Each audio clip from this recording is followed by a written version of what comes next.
Okay, so I think we'll make a start just to give you plenty of time, if that's okay. Looking at the cameras, I think most people are back. So welcome to Dr. Monika Zöller-Engelhardt. She'll be presenting The Good, the Bad and the Broken, great title, Variety Among the Wooden Models from Asyut. Monika is a senior researcher and lecturer at the Department of Egyptology at the Institute of Ancient Studies at the Johannes Gutenberg University in Mainz.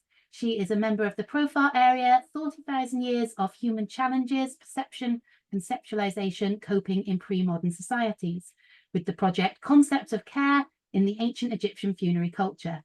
And she's also project leader of the Ancient Sciences Innovation Lab.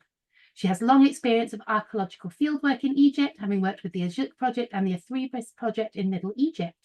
Her research focuses on methodological and theoretical approaches to the material culture of ancient Egypt, particularly with the funerary culture, with a special emphasis on the analysis of wooden objects, our favourite. She's also interested in language change phenomena and the linguistic typology of ancient Egyptian. Most recently, she's added the study of care practices and coping with challenges in ancient Egypt. Very busy lady. True, yeah, true. So thank you so much. Take it away, please, Monika.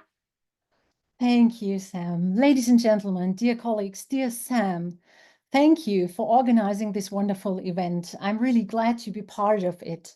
And congratulations on your online catalog. What a wonderful and valuable resource. Today, in the first part of my presentation, I would like to take you to the necropolis of Asyut in Middle Egypt and introduce you to some of the wooden model material discovered by the Asyut Project team, emphasizing the differences and similarities among the models. In the second part of my presentation, I will highlight some of the difficulties in comparing the wooden models from Asyut with the corresponding wall scenes. For the last part, I have chosen a material culture studies approach to discuss the idea of the category wooden models more generally. Since I'm going to talk about the variety among wooden models, let me start with a brief overview of what I mean by variety and what explanations have been put forward for it.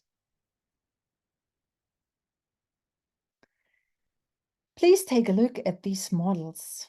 I know it is not a fair comparison, but as I have already been bold in the choice of my presentation title, I thought I might risk it.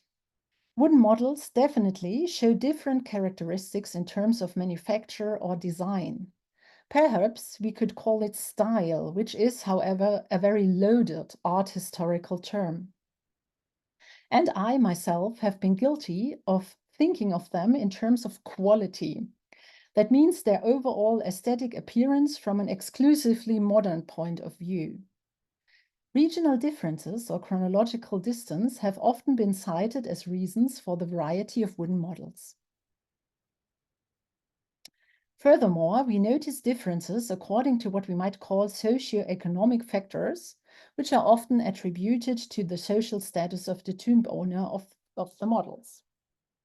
Concretely, the correlation higher social status means better model equipment or higher quality of the models has been brought forward. But this approach has also been criticized as being absolutist, and I have argued while quantity seems to be a factor that can correlate with social status, quality or aesthetics are somewhat vague and unreliable criteria. However, there is also variation within the same assemblage of models, sometimes explained by differences in craftsmanship or a master-apprentice relationship. Individual pieces could be gifts from the royal workshop, an explanation that also requires quite a number of prior assumptions. On another level, there is also variation in the composition of model assemblages, as we have already heard in Georgia's talk. Each assemblage is individual, but although there seem to be preferred types of models in Asyut, there is no such thing as standardization. In addition, comparing assemblages from Asyut is difficult because the contexts are so different and the circumstances of their discovery are either not documented at all or, as I will show in a moment, are not reliable. I will come back to this later, but for now I would like to introduce you to the necropolis of Asyut and some selected model assemblages originating from there. The city of Asyut is situated in Middle Egypt, about halfway between Cairo and Luxor. The necropolis is located at the Jebel Asyut al-Arabi, west of the ancient town. The tombs preserved today are mostly rock-cut tombs and shafts, distributed over 11 geological steps in the mountain.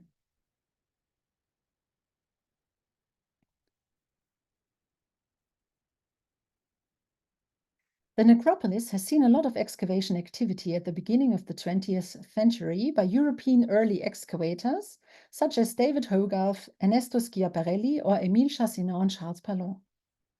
Although there has been some activity in between, there was a gap in the scientific study of the necropolis during the last decades of the last century. It was only in the early 2000s that the Asyut Project resumed research at the site. The recent material I am going to present to you was found within the long-term funded Asyut Project, die altägyptische Nekropole von Asyut, of which I was a team member, under the direction of Jochen Kahl of the Freie Universität Berlin and Ursula Verhoeven van Elsbergen of the University of Mainz, in cooperation with the University of Sorge and our Egyptian colleagues. Now, let me first present some well-known examples of model material from Asyut, discovered by early excavators. Two sites are marked here, which are the tombs of Nahdi and Mesechti. The tomb of Mesechti has recently been re-identified by the Asyut Project and given the designation K11.3. You can see over here. While the tomb of Nahdi, called Tomb 7 in the publication of Chassinan and Pallon, has not been rediscovered to date, despite its location being shown in one of the publication's photographs. Somewhere here.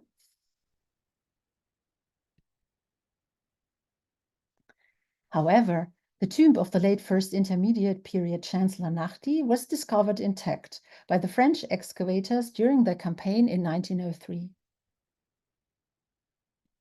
As described by Chassinan and Pallon, the tomb consists of an undecorated chapel with 4 burial shafts. Each of these contained 1 or 2 burials equipped with different grave goods and coffins. Model equipment was found in the tomb chapel and mainly in the burial chamber of shaft 1. Shaft 4 yielded, among other things, a female offering bearer, or perhaps better, a state figure, while shaft 2 contained, among other things, 2 staves. However, it is difficult to determine the exact number of figures and their allocation to the different shafts and to the chapel. My colleague Andrea Kilian has pointed out that, at least for the pottery, even the allocation to the tomb itself may be tentative, since finds from the adjacent Tomb 6 were mixed with material from Tomb 7. On that note, allow me to digress a little. Even if find contexts are documented by the early excavators for Asyut, which they mostly are not, we cannot trust them. As Andrea Kilian again has pointed out in her publication in 2019, the so-called in situ photo of the find situation of the burial equipment of Zöller-Engelhardt, you can see it here on the left, was actually taken inside the Great Hall of Tomb 3 and 12.1, and therefore quite separate from the in situ position of things. So it was moved from the original position to the large hall to geological steps above. But let us return to Nahdi on the basis of the information we have. Inside the hall, and especially shaft 1, several wooden models were found, including these offering bearers, which show a great variety, despite the fact that they came from one burial context. The tomb also contained a butchery and a granary. Here's the granary, also a bit more details.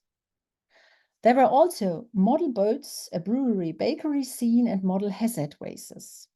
In terms of model material, the tomb also contained tools and weapons, including quivers, javelins, shields, axes, chisels, and scepters, which will be interesting for us to compare with the more recent finds from the Asyut Project, which I will show in a few minutes.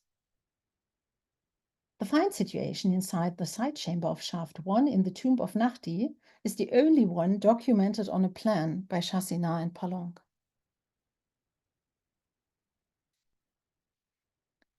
The tomb of Mesechti from the 11th dynasty under Mentuhotep II is located higher up the mountain.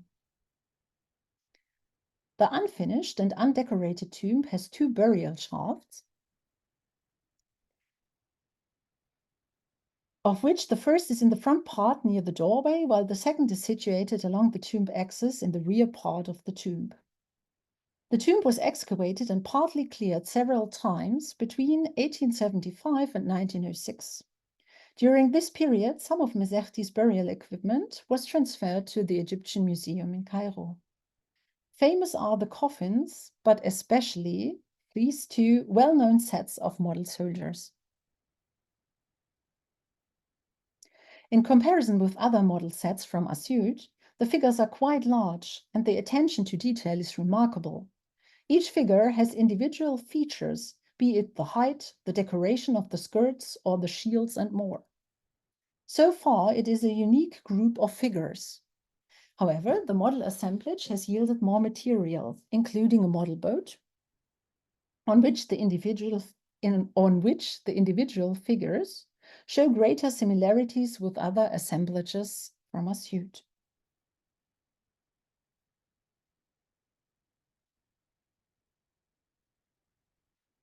As well as hazard vases, model axes, adzes, chisels, a mallet, 2 birds of offering bearers, and maybe model bows. With this a very short background on complete examples of model material, let me now introduce you to the model material discovered by the Asyut Project team. Although the early researchers had already excavated in the tombs of the local nomarchs of the first intermediate period, here is a selection marked in blue. We were quite surprised to find remnants of various grave goods, including many wooden models. However, having shown you the nice examples from the tombs of Nahdi and Mesechti, you will now understand the choice of title for my presentation, as the material discovered looked like this, or maybe like that, which is one of the better fragments. The entire wooden model material discovered by the Asyut Project was fragmentary and obviously either left behind by the early excavators or left in its original place but disturbed by tomb robbers already in pharaonic times. So my first task was to catalogue the fragments and try to reconstruct the model types and, ideally, their model scenes, boats or buildings. I would like to illustrate this with the broken ones from tomb 3 and 12.1 of the nomarch Iti from the first intermediate period. The tomb of Iti consists of a very large rock-cut chapel, which was decorated and inscribed, but today only the autobiographical inscriptions and some very small details of the decoration have survived. The tomb has 4 burial shafts, each with a side chamber branching off to the south. Each of these shafts and most of their side chambers contained model material. Some model fragments were also found scattered around the surface of the hall.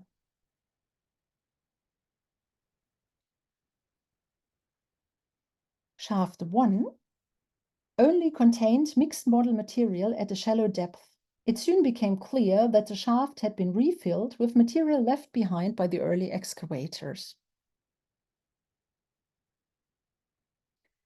Shaft 2 was also disturbed, but the side chamber still contained a small amount of model material, which is quite homogeneous in its characteristics and seems to belong to one set of model equipment. Some distinctive features allow us to reconstruct scenes from these fragments, leading to the reconstruction of at least one offering bearer, a model boat, and a food production or processing scene.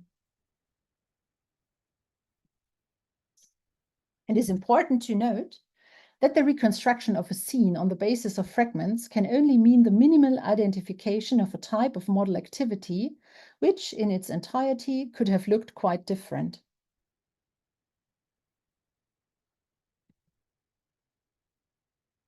The situation is different in shaft 4, which was obviously unknown to the early excavators and therefore undisturbed since late antiquity.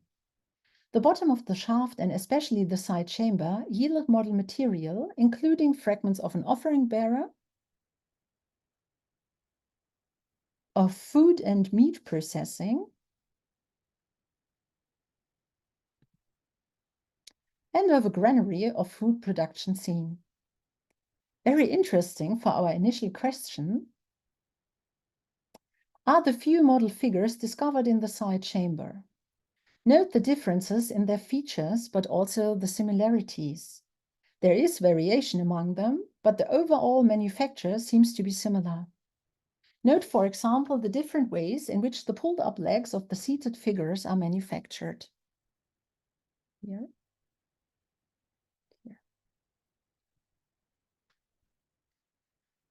The most varied material, fragmented, of course, came from the floor and the side chamber of shaft 3, which is also the deepest shaft in the tomb with the largest side chamber.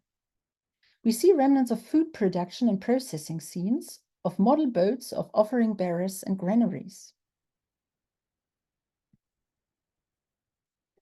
While there were many model limbs left, arms, legs, and feet, there were only a few heads of model figures. Their state of preservation diminishes the impression they make. This is a general phenomenon in the modern perception of wooden models. If their state of preservation is poor, they are often not regarded as masterpieces of their kind, which leaves an asymmetrical impression of the distribution of model material in general, as this figure may exemplify. The state of preservation is poor, but the execution is actually what we might call above average.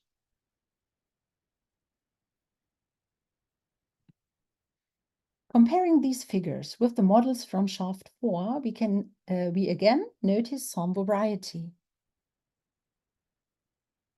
Interestingly, the side chamber of shaft 3 also contained fragments of a great number of model tools and weapons, which are probably only identifiable because we saw the complete examples from Nahdi before. Looking for further comparison material in the moon model finds of the Asyut project in general, we actually find a lot. Some model figures from the adjacent tomb 4 and 12.2 show a very strong resemblance to the models found in tomb 3, shaft 2. While the finds from tomb 5, M11.1, correlate with the model tool and weapon assemblage of the side chamber from shaft 3 in tomb 3.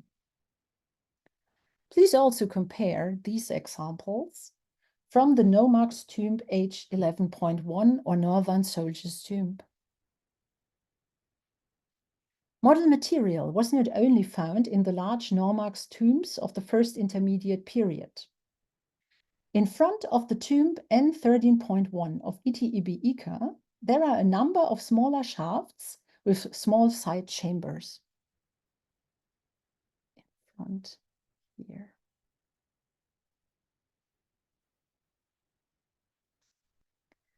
Once again, fragmentary model material was found here, not so different from what we have seen before, including arms and equipment. However, I think what is even more interesting to us than the similarities or minor variations within the model corpus are the exceptions. The tomb of the Nomarch Itaibi dates to the 11th dynasty at the time of Mentuhotep II. It has a fairly well-preserved decorated chapel and 3 burial shafts, of which only 2 belong to the original configuration.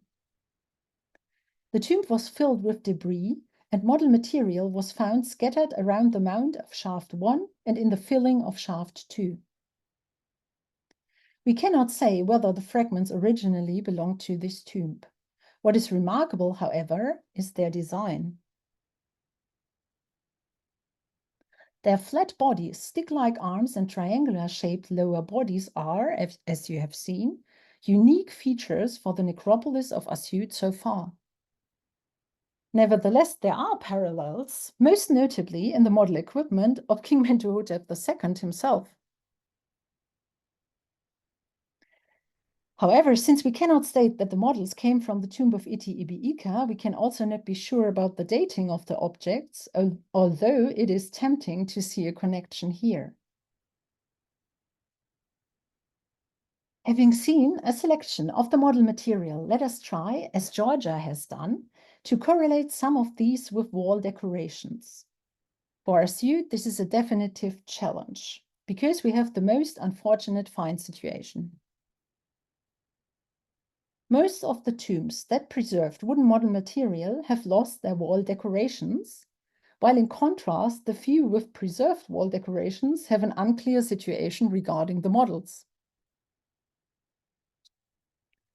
Nevertheless, if we dare to compare across tombs, we can see that the topics depicted clearly correlate. For example, we can see the exact same type of boat in wall paintings and in models. Also, we recognize marching soldiers in rows of 4, equipped with the same type of shields and weapons as found in the model material.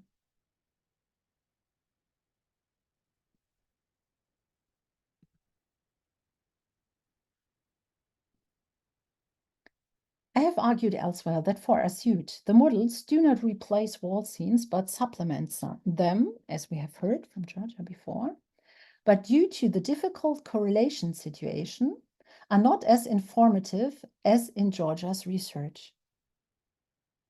But let us now return to our original question. Why is there variation in the wooden models? And does variation affect the functions of models? With regard to the first question, there is a factor that we have not yet mentioned, materiality.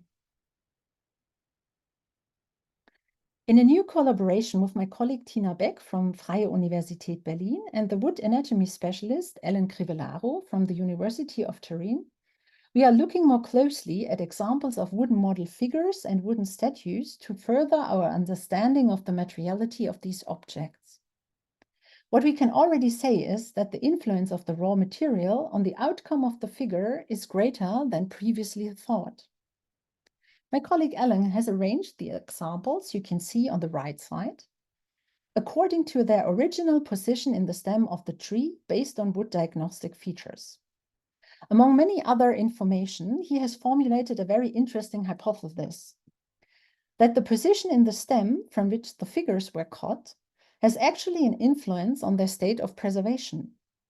The figures on the far right were closer to the bark of the tree, while those on the left were closer to the center. Chemical processes at different positions within the tree can correlate with the attachment of the color on these figures. That means the figures closer to the bark of the tree may have lost their colors faster than the ones closer to the center because of the raw material, and not, as we might have suggested, due to environmental conditions within the tube. This focus on materiality adds another dimension to the view that primarily the skill of the craftsman is responsible for the outcome of a model. If the raw material is of low quality, even the most skilled craftsman cannot produce better results. To find answers to the second question, we need to think about what the functions of wooden models are in order to evaluate the influence of variation on them. I do not have the time to discuss the term model, which in itself can be problematic, but would like to highlight something else. Egyptological research tends to see wooden models as a fairly clear-cut category. I myself do this. Regarding them, in the words of the model expert, Angela Tooley, who's here today, as small-scale representations of objects and people from everyday life. But is it really so clear? Our prototypical wooden model is a small-scale representation of a real-world entity, such as people, buildings, objects. The definition is not so clear by objects or complicated by objects such as offering bearers, which do not fit so neatly into the category, or, as we have heard before, fragments. If you only have fragments, for example, small-scale limbs, it may be impossible to decide whether they belong to a wooden model or a small statue. But of course, models are more than that, because they are representations of activities, right? And they are even more than that, because they are physical manifestations of concepts. One approach for the development of these concepts, in my opinion, is Sorge, which roughly translates to care, but which does not mean provision, but rather, as defined by Gesa Lindemann, a general structure of a motivating, reflective future reference. In this case, it helps to understand the basic motivational basis for creating ideas about the afterlife and developing concepts to overcome challenges on the way to reaching it. Here, it manifests itself in taking action and making or acquiring objects of funerary equipment as physical manifestations of this future reference. Usually, these are based on experiences, but since no one can experience the afterlife and come back to act on these experiences, we need to broaden the definition with the concept of affordance. What does the idea of the afterlife in turn offer as anchor points for future reference? But let us return to thoughts on category and functions. We would probably all agree that defining the functions of a coffin or a statue is complex, because we transfer a lot of prior knowledge to these categories. As we have already heard, wooden models are often ascribed main functions such as eternal provision, mobility, or representational value. Thinking from a perspective of material culture studies, we can change perspectives and discover more of their complex nature, because new approaches tend to ask not what an object is, but what rather objects do. For example, in their conceptual reality, model figures interact with other figures, as well as with objects and their scenic context, to create the activity they represent and to embody the concepts for which they were intended. On a larger scale, they interact with the other elements of the funerary equipment, the tomb and its decoration, as we have also heard from Georgia, which is basically entanglement. Seeing these intricate interdependencies of models with other aspects of a tomb, we can ask whether the category wooden model is functional for understanding the deeper nature of wooden models. There is not, to my knowledge, but please correct me if you know more, an ancient Egyptian word for models. They do not appear in offering lists or in frises d'objets, apart from the tools and weapons. And we do not have any titles or terms for craftsmen specialized on the production of wooden models. So, what kind of a category were wooden models for the ancient Egyptians? I cannot answer this for the moment, but I surely will keep looking. Thank you so much for your attention. I'm very much looking forward to your questions and comments. Thank you so much, Monika. That was absolutely incredible. You have just blown my mind with the materiality of looking at the tree trunk and whereabouts the figures have sat in it. Amazing, isn't it? Amazing. I'm frantically scribbling notes. I'm going to be going back through my PhD and fixing everything I've written. That was incredible. Yeah, I thought about the fact that you need to think about the way that the grain of the wood is going, because you're going to have pieces fall off. On that note, I did have a quick question about the reuse, and perhaps this is something other people are going to touch on later as well. Some of the examples I've looked at where we have an arm is broken off or the paste on the surface has been lost, you can see that very often it seems to be pieces of wood that have been reused. Perhaps there's an old dowel hole on some of the model bases. You can see old tennis and mortise joints on them. Is that reflected in any of your corpus coming from the site as well? Or does it seem to be we are looking at fresh wood being used for them? So what I can say for the models from Asyut discovered by the Asyut Project team is that there are definitely signs of reuse of material. For example, the base on which a larger model can stand is sometimes refurbished from a coffin or something like this. We also see that different types of wood are used to create larger scenes and assemblages and compilations. So yes, this is a factor.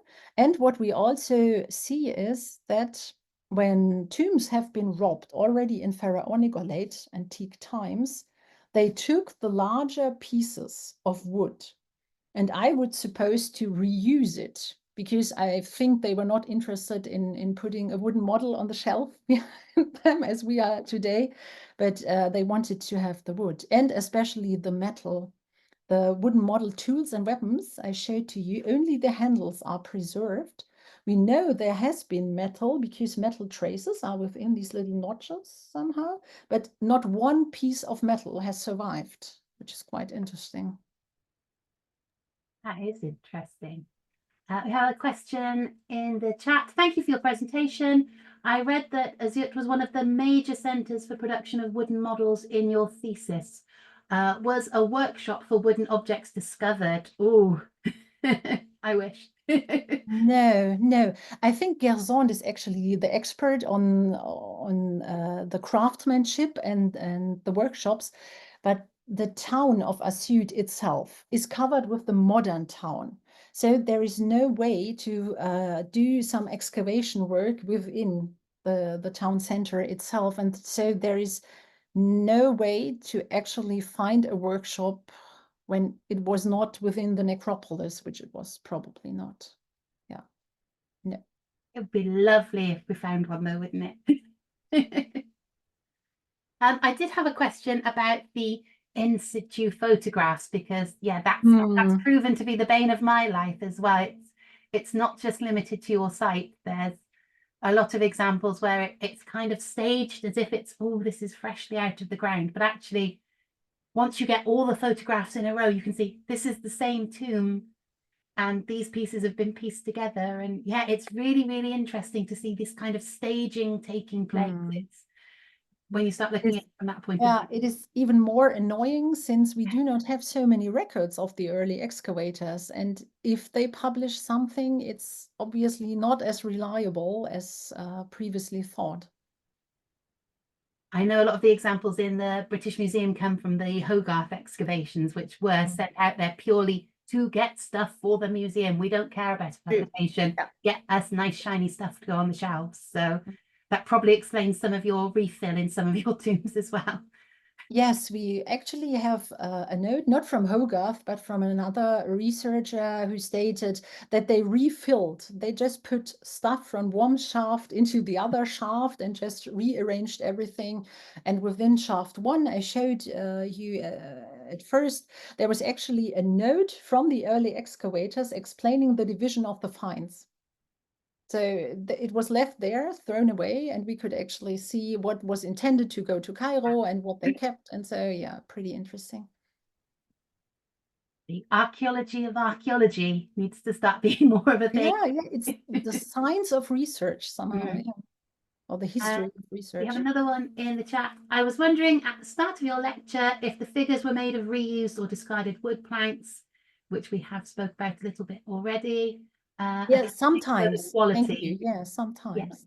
Next to the capabilities of the craftsman, of course. So I think it's a question talking about whether the higher quality wood was given to the good craftspeople, and depending on your status as a producer, perhaps you were given the offcuts to play with and practice with.